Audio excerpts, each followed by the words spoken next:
Hello,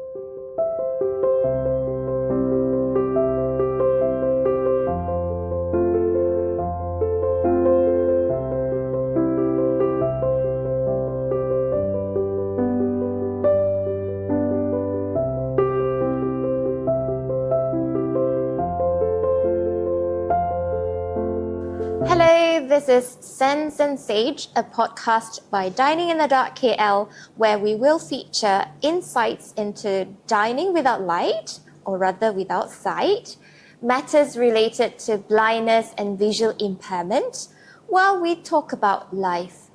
I am Charlotte Pua, one of the masterminds behind Dining in the Dark KL. Throughout the show, I will be joined by various people from the Dining in the Dark KL team.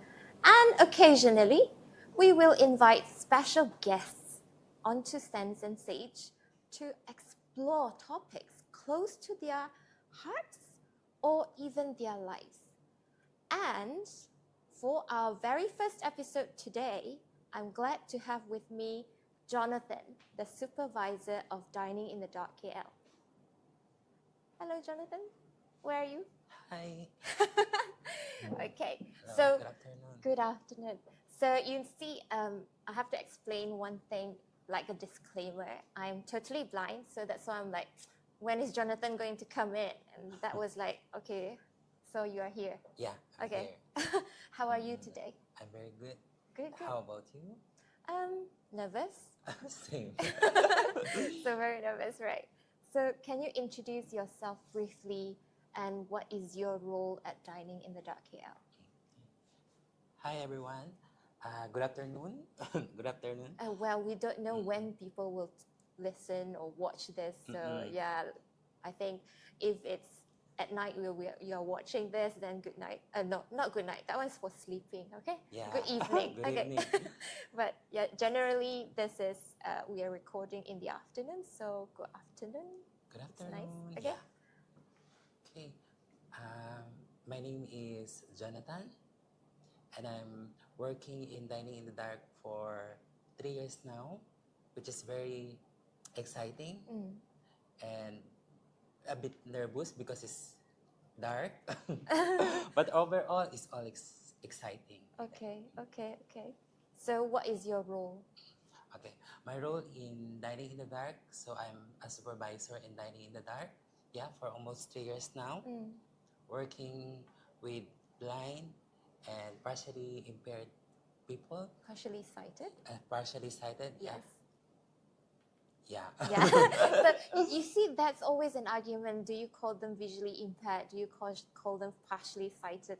There is a big argument out there. So I personally quite like partially sighted or vision impaired, but let's not be too caught up with that, which one is correct. Yeah. Okay. So anyway, before we move on to getting to know you better, I think it would be nice for us to tell people why we want to have this podcast. Do you have an idea?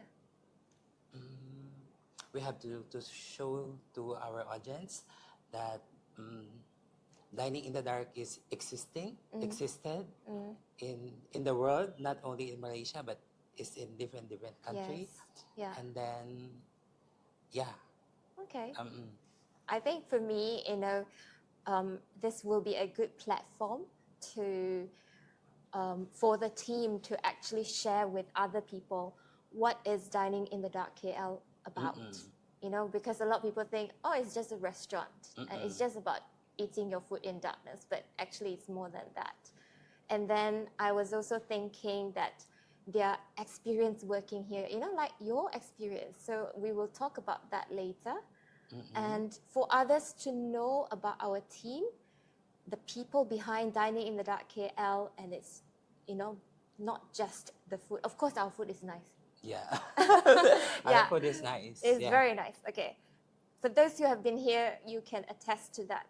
Our food is really good quality and our chef really care about what we serve. And the other point I thought, want more people to learn and be aware about the real life of someone with blindness or visual impairment. Because a lot of times there are misconceptions and misunderstandings. Yes. Yeah. Okay. Now, Jonathan, how would you describe Dining in the Dark KL to someone who hasn't been here or have no idea of our existence? How would you describe it? How can I describe dining in the dark? Yeah. Okay, it's very different experience. Okay, Mm. so when you eat in complete darkness, like it's very different. You will like appreciate your taste bud, your sense of smell, touch. Yeah. So it's very interesting, when I first set up Dining in the Dark KL, people often ask, it's very dark, right? So what's the point of having a Having a red meal. color carpet? They wanted black, and I said, no, I don't want black. And then back then we have a piano, and then they said, oh, have a black one, and I said, no, I want a rosewood color one. So actually, to me, Dining in the Dark is not just black. It's not just darkness. It's more than that.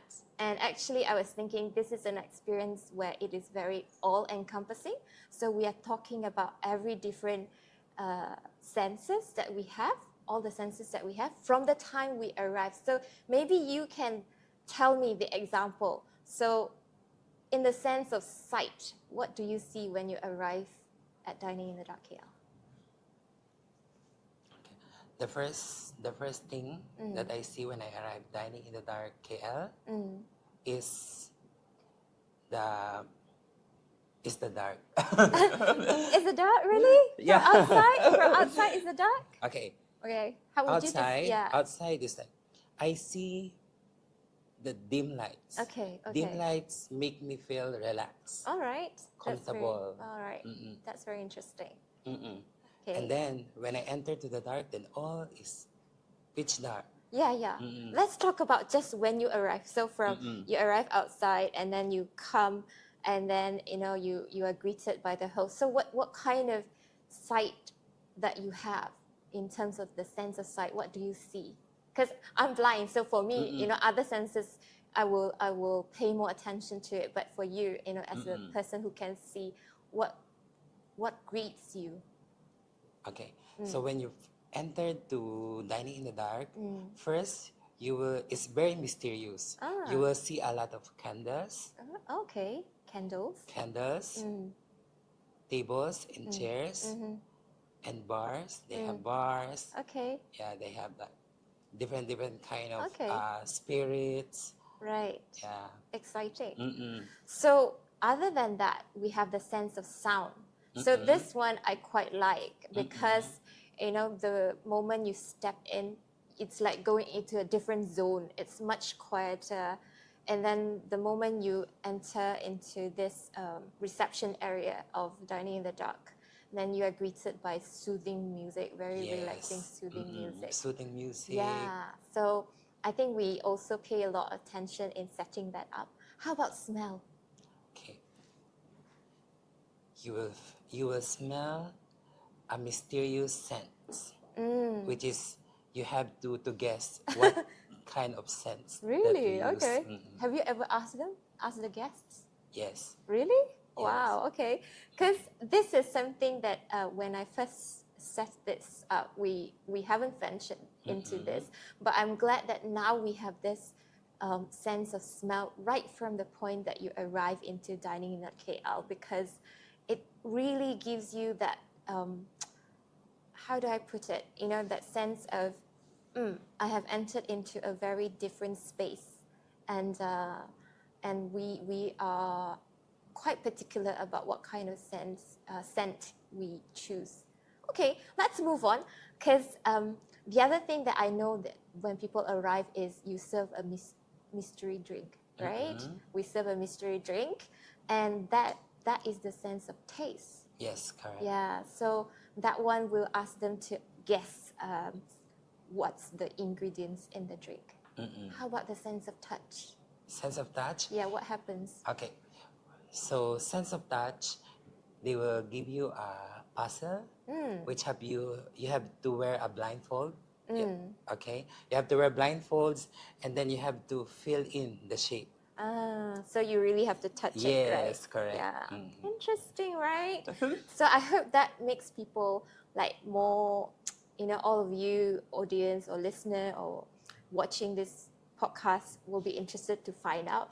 Actually, this experience is being repeated when you enter the dining area, the dark dining area. So again, you'll be greeted by the sense of sight. Of course, you think, what's there to see?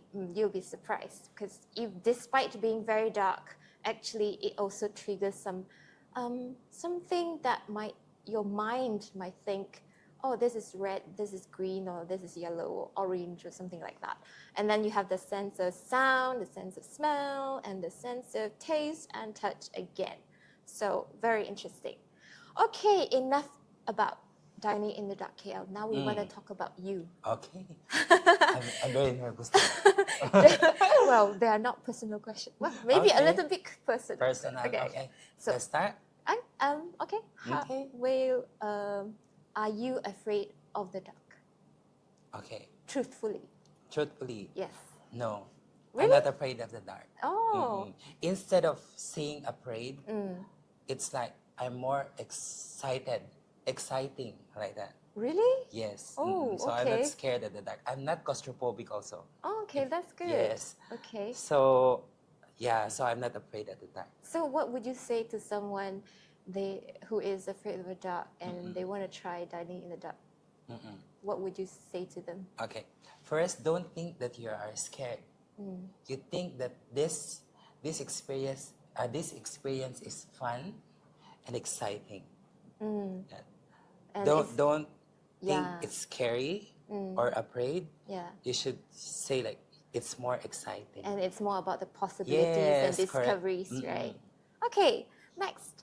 Is this your first time working alongside blind and partially sighted people? Yes, it's my first time working with. So you never encountered blind and partially sighted people before?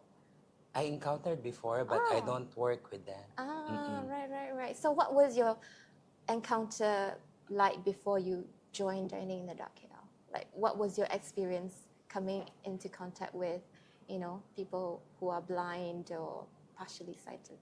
Okay, so when I work with partially sighted people, like it's very challenging because you have to explain more detail because they don't see your gesture. No. It depends.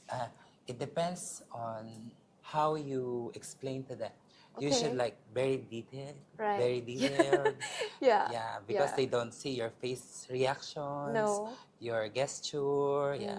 But they can hear your tone of voice. Yes, correct. Yeah. So what do you look like, Jonathan? How would you describe what you look like? Okay, for the people out there, you can write to us later. We'll tell you how you can write to us and tell me and describe to me what Jonathan looked like. But now I want to hear how he would describe himself. You know heart shape? I do heart shape now. Really? Yeah. Okay. Never mind. I'll wait for people to tell me what does Jonathan look like. Okay, what is most encouraging about working at Dining in the Dark KL? Okay. The most encouraging working in Dining in the Dark KL is like encouraging. That's a very nice question. Okay. I mean, you have been here for 3 years. 3 years now. And you work alongside blind and partially sighted people. Yes. And then you meet a lot of diners, day in, day out, so many diners. So what is the most encouraging thing for you? Okay. The encouraging thing is, okay, I have to think properly. Okay. Most encouraging is I need to get the guests, how do you call this? Like trust. Okay. Yeah. To gain their trust. Yes, correct. Okay. So when they trust you, you feel like, oh, that's an encouragement. Yes, correct. Okay, good. Now, how about something that's memorable? Memorable. Like, is there an event or something that happened that is memorable to you while you're working here? Okay, the most memorable thing happens is when the guests come out in the dark. They have different expressions. Really? Like they say, "Wow, Okay. what's this? What did I eat?" Like Okay. that. Yeah. I remember like some guests, they are quite interesting. They come out and say, so bright. And then Yeah. and then someone was like, oh my goodness, what's down my shirt? You know? Yeah, So correct. yeah, that's quite interesting. Oh, good. Anyway, I hope that it has been a not too bad, right? This session? Not too. Are you still very nervous? Yeah, a little bit. A little bit. Okay. Don't worry, we are ending. Okay. Okay. I hope you have enjoyed getting to know us a little bit better through this episode. Feel free to leave us your comments or write to us at sensensage@wernessgroup.com. I'll write that down in the show notes as well, and you can find it on our RSS feed. We would love to hear from you, and if you have any questions, we will try to answer them as best as we possibly can. And do tell others about this podcast, because this is beyond dining and not just about darkness. We are, Jonathan, okay, we are going to speak with Marcos next time. Can you describe him in 3 words? Okay. Marcos. Yes. Okay. Because his name get mentioned in a lot of reviews, you know. He's very friendly. Okay. He is very like he always happy, Right. and he's handsome. Oh, really? Yes. I didn't know that. Okay. And he's very talented. Okay. That's more than 3 words. One more. Okay. He's very talkative. Really? Yes. Oh, okay. I'm yet to discover that. Well, I mean, he's friendly, but friendly and talkative is different. Yes. Okay. Anyway. You will find out. Yeah, we will find out next time. You guys will find out. Yeah, join us again in our next episode as we share more insights and discoveries with you. Bye.